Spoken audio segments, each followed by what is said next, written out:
Hey everyone, Eric here. Thanks for tuning in. Today, I'm super excited to be introducing to you our guests, Maggie Hicks and Colton Hall. They are the founders of Turbulent and Company, an online marketplace that allows small retailers to list their goods all in one place. This helps consumers discover new brands as well as new music while they browse. I wanted to start off this interview by just having you two introduce yourselves and talk a little bit more about why you decided to major in entrepreneurship. What's like alluring to you about the particular subject, and maybe just talking a little bit just about your side hobbies outside of your company. Yeah, I can go first. I'm Maggie Hicks, and I'm a student at Texas Christian University in Fort Worth, Texas. And I chose to major in entrepreneurship. Actually, it's kind of funny. When I was growing up, I grew up in a family that had a family-owned business, and I always thought I don't want to go into entrepreneurship because I saw how hard it was on them and how time-consuming and how stressful it could be. But kind of as I grew up, I realized that entrepreneurship is probably one of the most amazing things in this world, that an idea that you can create can impact so many lives, employ people, and really change the world around you. So just seeing that from my parents, yeah, it was intimidating growing up. It was not so much of like a profession where they were employed. It was they were the bosses, and they were the ones on call, and they were the ones having to go in at midnight whenever the alarms would go off in the store. But once I realized, and I finally grew up, I saw that entrepreneurship really is it's a way to create something and impact the world around you. So that's really why I chose to major in entrepreneurship and why I started this company. And you're a junior right now in high school, or excuse me, in college, right? Yes, I'm a junior. Okay. Yep, junior. Yep. Cool. And how about yourself, Colton? So I guess I'll introduce myself. Hi, my name is Colton Hall. I go to TCU, and I'm a junior entrepreneurial student. And I chose the entrepreneurship field to go into just because I didn't feel like the corporate environment was going to suit me. In the working world. My dad was a longtime worker in the corporate world. He rose to the top, became the CFO of a real estate company, and just looking at the way that his life was, it was very stressful on him. It was very hard. The corporate culture itself seems to be very strenuous, especially when you're not working in a field that you may necessarily enjoy. And just between commuting and going to work every day and maybe having to make some very difficult decisions that you don't want to have to do. I just feel like entrepreneurship is the right path for me because I get to use my compassion and creativity to create something that is truly and authentically me. And then I get to exercise all of the things I want to do within a company and potentially build my own corporate culture. Okay. So that's why I'm in entrepreneurship. Nice. So it sounds like the game plan for both of you is graduating from college and then starting your own companies, or whether it's the one that you're currently working on right now or just in general. Yes, exactly. Okay. Yeah, I would say so. That's cool. It's definitely a leap of faith to, start working as, or just be an entrepreneur in general and not work a 9-to-5 job in the beginning. I guess I wanted to pivot now to the actual company that you two started, Turbulent and Company. Why don't you go ahead and tell me a little bit more about your company? Whose idea was it? Like, who started it? How did you assemble the team? And really what it's all about. I'll let Maggie take this one because it truly is her brainchild. So it really is. So I started this freshman year, kind of just as an idea I had. I was online shopping and I was like, well, I wish someone could put all my favorite stores in one place. And then I really realized, well, there's so many brands out there, so many boutiques, so many independent designers that have great stuff all over the internet, but I would never find it. And I was just thinking, if someone could put all of these online stores in one marketplace, and I could just shop them according to my style, it'd be so convenient, and I'd be able to discover all these amazing brands. So it's been kind of a journey. And when we started out with affiliate marketing, and we were doing bigger brands, and then kind of pivoted into drop shipping, which wasn't the best pivot, but we wanted to make bigger margins. And then we did that for about a year and a half into our sophomore year, and we realized, drop shipping merchandise, you don't have much control over your inventory, and we're not being able to help, small startup brands develop. And so we pivoted again this summer into helping independent designers, student designers, small boutiques, independent sellers to be able to have their own online store connected to our central fashion focused marketplace. And we also provide services like B2B services such as marketing, connections to an influencer network, and also we deal with probably the biggest headache in e-commerce, which is the sales tax filings. We didn't know this, but when we started, when we had to do our own sales tax, we figured out that if you don't have a brick and mortar store, if you're just purely selling online, then you have to pay sales tax in every state that you sell to. And maybe that was general knowledge to most people, but to me, that was a shock. And I realized a lot of these small brands, you have to get a CPA or you have to get an automated program. Yep. And we realized, okay, we're going to invest time and money into this. We're going to get a system set up so that we can pay the sales tax on behalf of these brands. And it's easy for an independent seller to start a brand. We can help with branding, digital content, and we can also handle the financial side and payment processing and all that stuff for them. So our goal with this company is to really give independent designers that want to start their own brands a chance to compete with the big guys and to be able to give them a marketing department behind them and be able to give them kind of that corporate culture around them, but they're able to just focus on their merchandise and their designs. So that's kind of the idea behind the company. Okay, and that makes sense. And when you mean the big guys, you mean like the Amazons of the world, correct? Exactly. I'm saying Amazon's, Free People, Lululemon. I mean, their marketing teams, their marketing budgets are just so big. And I think if we can just give that advantage, or at least give a marketplace to where people are collectively shopping their brands, then we can at least give them a chance to be able to get customer acquisition more than they would on their own. And what exactly is your goal with Turbulent? Like where do you see yourself with the company? And this could be for both of you. In the next 5 years or so? So my goal would be, right now, we don't have our own software developed. We're just kind of doing it the best we can with brands around us. And we're just using a normal Squarespace website, just automating everything. My goal in the next 5 years would be to have a fully developed software, kind of like an Etsy or an eBay, to where we could take on as many brands that want to join us, and then we could create a fashion focused marketplace for customers to shop these amazing brands collectively. They can shop it based on their style. They can shop outfits put together, brands mix and match. I want to make it a fashion inclusive community, like a one-stop shop to shop all your favorite designers online. That's really my goal. Yeah, no, that's definitely interesting. It's definitely a differentiator between your Amazon or Lululemon. So that's pretty cool. You were talking a little bit before we started recording here about how you and Colton met, Maggie. Do you mind elaborating on that?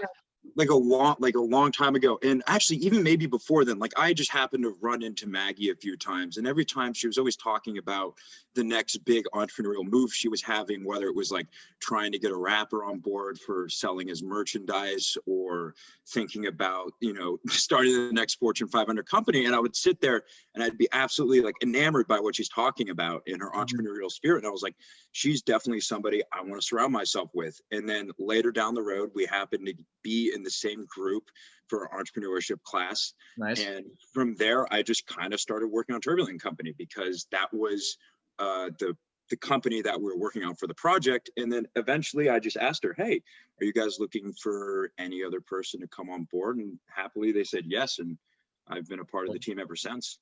So Colton, you definitely strike me as somebody who is in sales, just based on how you present yourself. And Maggie did mention that you were also the VP of sales. So I could totally see that. Do you mind elaborating on how you are able to get brands onto your website to partner with you? Oh yes.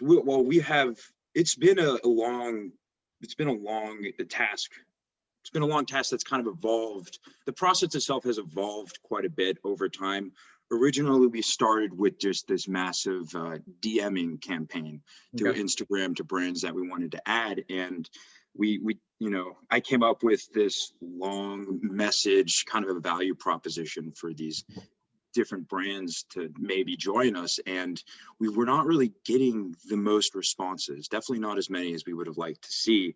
So eventually over time, we started finding emails and emailing brands that way, was still not very much success. And then Maggie came to me and came up with this idea of maybe instead of a long value proposition, we should break it down into more of a conversational situation, which we ended up doing. So we maybe send them a message that says, hey, we really like your hoodies.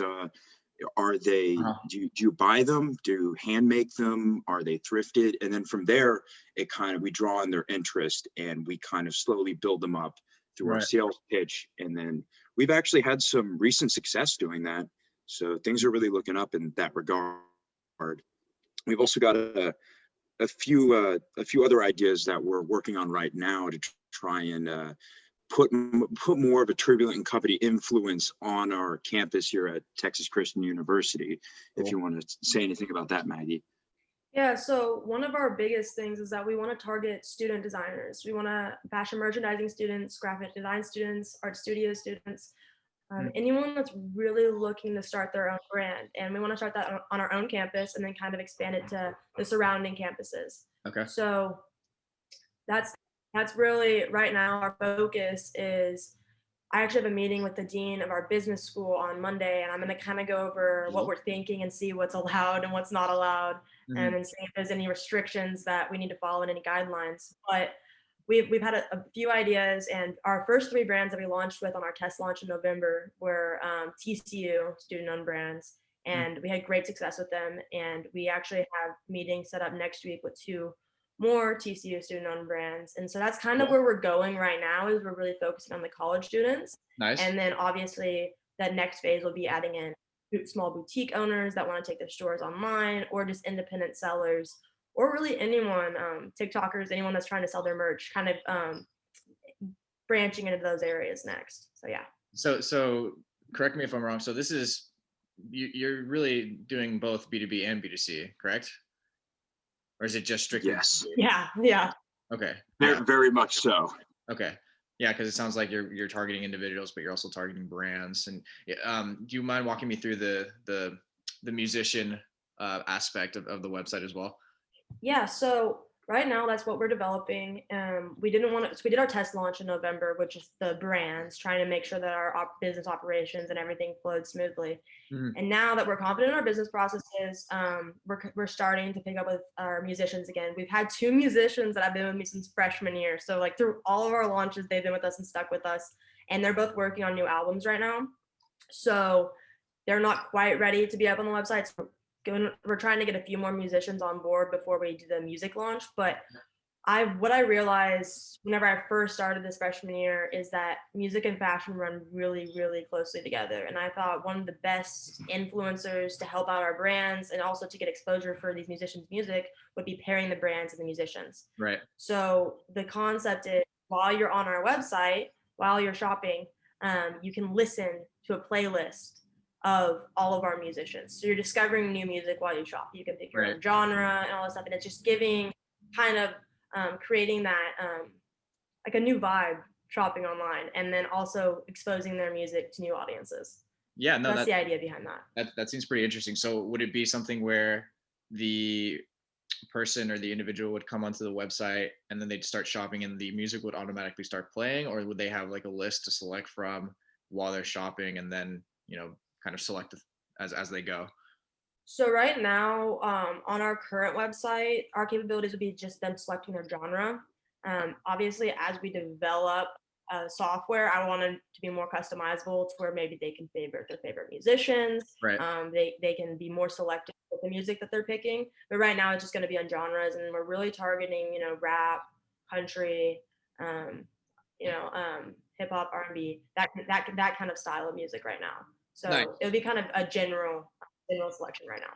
Cool. So how many people are right now on your team? Okay, so we have obviously me, Colton and I, and then we have our marketing VP, Eric Sazadus, and he also owns a videography business. So that's one of the really cool things that our clients or brands kind of have access to, is if they're in the Turbulent Company network and if they're in the DFW area, then they have access to they have access to Eric, and Eric will do digital content creation for them, videography and photography. And obviously, once we add brands out of state, then they'll have access to Eric through editing and just digital marketing. So that's our marketing department, and that's really what we're working on building up right now. And we're set to launch our marketing in full force, hopefully by March 1st. But Eric, he's a great marketing VP, and I'm really excited for that. And then we have Tanner. Tanner is our numbers guy. He's our finance VP. Okay. He's right now helping me set up all the sales tax automation, which has been the craziest thing, but our goal is to have that up by March 1st. Right now, we're only collecting sales tax in the state of Texas because of all the logistics, and we're only selling in Texas. So hopefully, by March 1st, we'll be able to open that up to bring in sellers from other states too. Sweet. And then we have Amir Saeed. He is he's a Somali YouTuber, and he's our StratCom VP. He's also a strategic communications major here at TCU. And he is building our influencer network right now. So our goal is to really build a network. We're starting with TCU students. And what we do is we'll pair them with brands for influencer promotions. So that's something we're building up right now. And Amir's also creating our TikTok. We haven't really launched any videos yet, but we're working on that. And then he also runs our Instagram. So that's the team. Solid. Yeah, no, it sounds like you've got this pretty well thought out and have some good people in your corner. That's awesome. Colton, this one's for you, man. And sorry to put you on the spot here, but I wanted to hear like a 30-second elevator pitch from you on Turbulent. Can you do that? From what perspective? Perspective of just the average consumer or brand coming onto the company? Let's say average consumer. Average consumer? All right. Yeah, I'm ready. Let's hear it. It's no secret nowadays that the e-commerce world is oversaturated between Amazons. There's a lot of different places where you could sell your stuff, and that's becoming a huge issue for the smaller guys, the people who want to start their own e-commerce business from the comfort of their own home.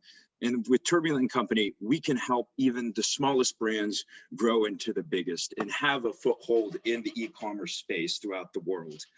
We're looking at taking these brilliant entrepreneurs, the people who want to design their own clothes, who have a lot of creativity to give the world, and help spreading that creativity all over to the people who want a new and unique consumer buying experience. And I think that's kind of my pitch. Hell yeah. No, I'm sold. Good stuff, man. No, that's good to hear. I think and I mean, like that also easily dissects for anyone listening right now, that it makes it a little bit easier to understand what it is that you're trying to accomplish. So kudos to you on that. Sounds like you got it done. Yeah, we just the market really is oversaturated, and I've talked to a myriad of students who either want to start their own like drop shipping business or a bunch of talented art students who want to start their own clothing brand but just don't have the resources to necessarily start it all. And there's just this big cloud of Amazon is kind of hanging over the entire e-commerce market space with Bezos at the top of it. And it really just seems like there's not really a place for the little guy anymore like there used to be in the e-commerce market space. And you either kind of have to sell your soul to a big corporation and could be kicked off at any time, or you just have to scratch your way to the top by yourself. And we just want to change that with the goal of, I mean, maybe Turbulent Company turns into a place where these brands grow, and maybe eventually they grow bigger than the website and go off and do their own thing, or they could stay on for a long time. But either way, we'd be happy with the opportunity to help so many young entrepreneurial people. Mm-hmm. Yeah, no, it's cool that you're giving them a foothold in the marketplace. It definitely is difficult to compete with an Amazon. I mean, they pretty much they've taken over the world essentially. Oh yeah, it's only a matter of time until Jeff Bezos is president, in my opinion. Or they're going to bail us out, and then we're just going to have, the Amazon Prime United States. Oh Lord. Well, it's definitely a crazy world that we live in. What a time to be alive. But kind of pivoting from Turbulent, I just wanted to know, let's say this is directed to Maggie, but what have you learned from this process of, building up a company from the ground up? And is there anything that you wish that you knew before you got started?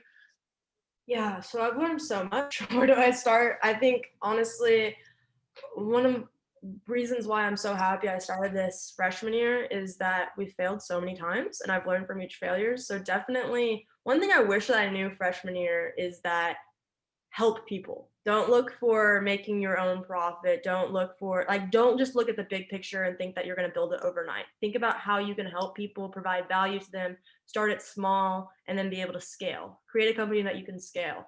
I think as eager freshman, I was just wanting to create the next like Amazon, like just out of the gates. And Right. I realized entrepreneurship from providing value to people. And that's really where we pivoted now. And that's where I really like to see this company go. I want it to be a company that helps young entrepreneurs like us be able to launch their brands. And that's really what I wish I knew. And I wish someone had told me, this isn't going to be built overnight. It's not going to be an overnight success. There's no marketing campaign that you can set up to just make it blow up. But it's small baby steps. It's everyday consistency. It's getting rejected and then going to the next meeting and just learning from everything that you fail at. And I think also just knowing that like failure is inevitable in entrepreneurship. It's really all a big experiment. And I wish I would have known that freshman and sophomore year, because I would get really discouraged when something wouldn't work out. We work really hard on it and it just wouldn't go the way we thought. But now I realize you need failures. You need that experience, because you don't figure out what to do until you realize what not to do. And I really wish I would have learned that earlier, but I've learned it now. And that's why, especially with Colton and I's entire sales operation right now, we run into failures all the time, but it's good when we fail, because then we know, okay, we need to pivot and we need to come up with a better plan for next time. So that's really what I wish that I knew. And the things that I've learned is just crazy, from taxes to making an LLC, talking to lawyers, being able to just go into a meeting and pitch. I've learned a lot, business model development, like just everything. I think being an entrepreneur, it doesn't matter what industry you're in, you're going to learn so much because you have to do it all yourself.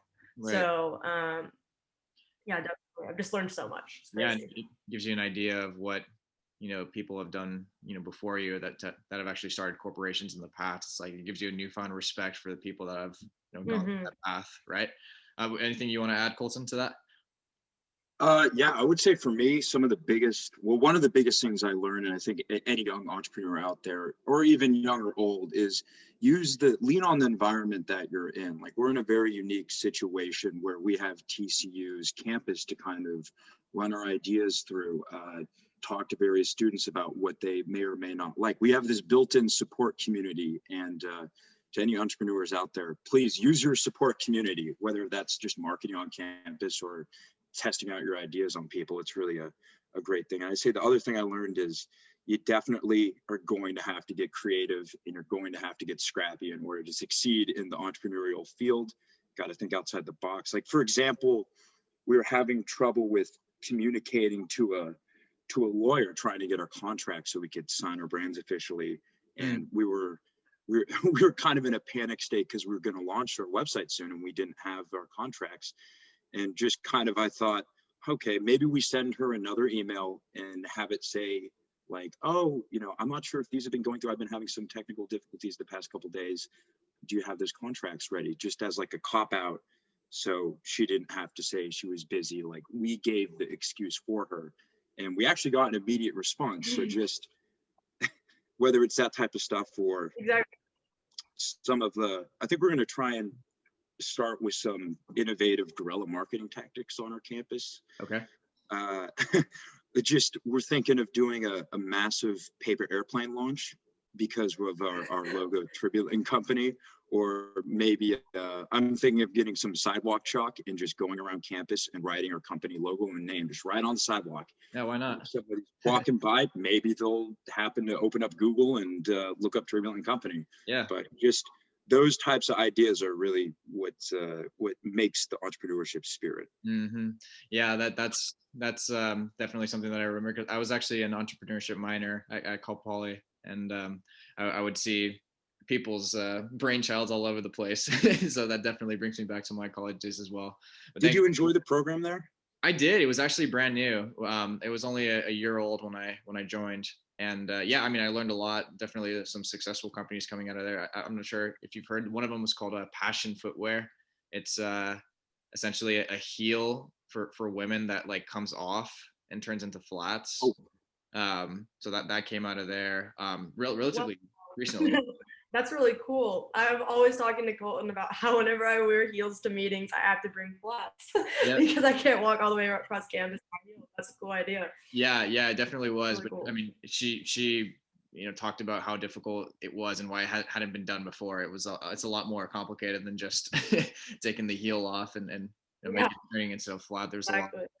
a lot of design that had to go into that. But yeah, appreciate that so far.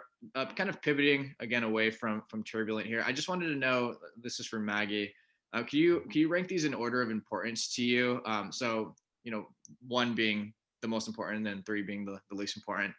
Fame, community impact, and money. Number one, definitely community impact. I would say community impact for me, that's why I want to be an entrepreneur. I want to create companies that change the world, issues that I'm passionate about. Turbulent Company is obviously my first project that I'm working on, and I want to help small designers be able to launch their businesses, and I want to do in this lifetime. And it's all really centered around community impact and how I can impact the world around me. And that's really what inspired me to go into entrepreneurship, as I mentioned before, is just seeing how you can impact so many lives, and you can just take something like an idea and just make it into something that has such a bigger impact than just yourself. So community impact, definitely number one. Number two would definitely be money, just so that I can create more companies. The more money that I'm able to create from each company, the more money I can invest into to others. And then third would definitely be, third is fame. I'm not too worried about fame. Obviously, like, we've had conversations, like our Stratcom VP has talked to me about how I need to like make my own TikTok and how I should start creating, kind of an online persona to kind of just help feed into Turbulent and Company and feed into all my other companies in the future. So they've talked to me about that. And I think, we're living in a world of influencers right now. So definitely if that comes with it, then so be it. And if it needs to come with it, that's fine. But it's not something I'm necessarily like worried about or need. Right. For sure. Yeah. Usually that's probably the most common answer that I hear. It's impact, money, and then fame. I have heard money and impact flipped, just because some people have mentioned that the more money that they have, the more impact that they can make to their communities. So that it also makes sense flip as well. But Colton, do you differ, or is that pretty much the same for you? I would say it's pretty much the same. I'm not sure. I feel like there are a lot of people out there who have a great community impact without having a lot of money necessarily. Sure. No, I would definitely agree. I'm not sure if fame is really the most the best thing nowadays. It seems like there's kind of a toxic culture to fame in itself. I mean, sure, it's nice to boost sales and everything and maybe get your brand name out there, but sometimes like the anonymity of being a human being is kind of nice in a world of 7 billion. Sometimes blending in is good. Right. Yeah, no, that makes 100% sense. I just got a couple more questions, just wrapping up here for you guys. Thanks again for hopping on. But where, this is for both of you, where do you see yourselves, in 5 years and in 10 years? I guess I'll go first for this one. I see myself in 5 years kind of financially independent. I'm working on getting my real estate license right now. Nice. Definitely continuing to work on Turbulent and Company and growing it to as big as it can be, really, and just seeing it through to the very end of that process. And then I also see like quite a bit of travel for me in the next 5 years once the coronavirus hopefully goes away and we can get a handle on that. But I would love to go to Italy and learn how to make authentic Italian food. Ooh, so nice. That might be my 5 year. 10 years is pretty far out. I'm not sure if I have a 10-year vision yet. That's fair. I mean, in college, I didn't even know what I was going to do, tomorrow. So fair enough. Here you are having a podcast. So, yeah, exactly. Right. I mean, everyone's got their own timelines, right? I mean, I wasn't thinking about, I was in entrepreneurship, but I didn't really have any ventures at that point. But, a lot changes in a couple of years. How about you, Maggie?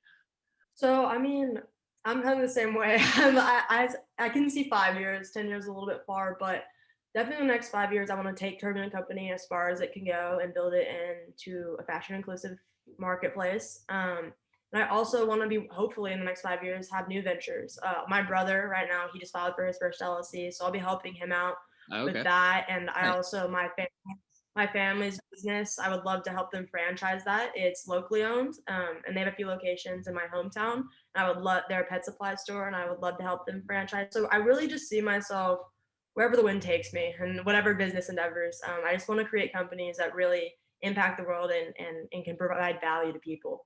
So Nice. I'm really not sure. Also, I'm a Chinese minor, so I could end up somewhere, in China, Singapore, Hong Kong, doing business over there. So I'm not really quite sure. I'm just gonna kind of see where it goes, where the entrepreneurial journey takes me. But I definitely see myself working and helping out companies, if it's my own or if it's other people's companies, collaborating with them and helping them. I would love to create at least one or two companies over in Asia for sure. Speaking Mandarin and speaking English are two polar opposites, that's for sure. Exactly. Awesome. Well, are there any final thoughts that you have for the listeners or anything else that I should have asked? Feel free to take the next 5 minutes to address that if you'd like. Okay, I think I might actually have one. So coming in and picking a major for college was kind of a very difficult process for me. I'm for sure it is for everybody else too. But a lot of people told me not to major in entrepreneurship. I mean, I'm a double major marketing entrepreneurship, but they said, that's all stuff you could just pick up, after school, and you could just learn to be an entrepreneur. And I will say, if anybody is thinking about going in and getting an entrepreneurship degree, 100% do it. Like, you do learn a lot of stuff that you're going to end up having a bit of an advantage coming out of the gates versus people who are having to learn in real time how to become an entrepreneur. So I would say if you have the opportunity to take it. Yeah, I like that. Follow whatever follow your dreams, right? As cliche as it sounds, but it's if it's something that you're really passionate about, then why not? Thanks for that, Colton. How about you, Maggie? Anything else? I mean, yeah, building on what Colton said, I mean, I had the same thing. Everyone's like, you're going to college to be an entrepreneur. You don't even need college for that. And what I've realized is you can go out and, you can just full send it into the real world, and you can learn all that stuff on your own by failing. But my professors have saved me from probably at least 50 failures at this point by just giving me the advice, giving me business model templates, having to create a starting class. You learn things and then you don't have to fail at that because you already learned it. Right. So I definitely would never discourage anyone from getting an entrepreneurship degree just because of the experience and the connections you make. Through the entrepreneurship program, I found my mentor. I'm also interning with a startup here in Fort Worth, and I'm getting to learn a lot from their CEOs and on their meetings and kind of see how he runs his company. And it just definitely gives you, for sure, like a learning experience. Entrepreneurship isn't really a textbook degree, but it definitely is giving you the experience so that whenever you're ready to go out into the real world, you at least kind of know what you're doing. Right. For sure. Yeah, no, that definitely makes sense. And you touched on this a little bit too, but the mentorship component is also, something so important for you to, dodge some landmines in the future. And you found that through your entrepreneurship program at TCU. So, congrats to both of you. You guys are definitely, way ahead of where I was when I was a junior in college. So keep it up. You guys have both have great heads on your shoulders, and I'm sure you're going to see a lot of success in the future. Let's definitely keep in touch though. Okay. Yeah, thanks, Eric. Thank you for having us on today. This was a lot of fun. 100% agree. Let's stay connected. Peace.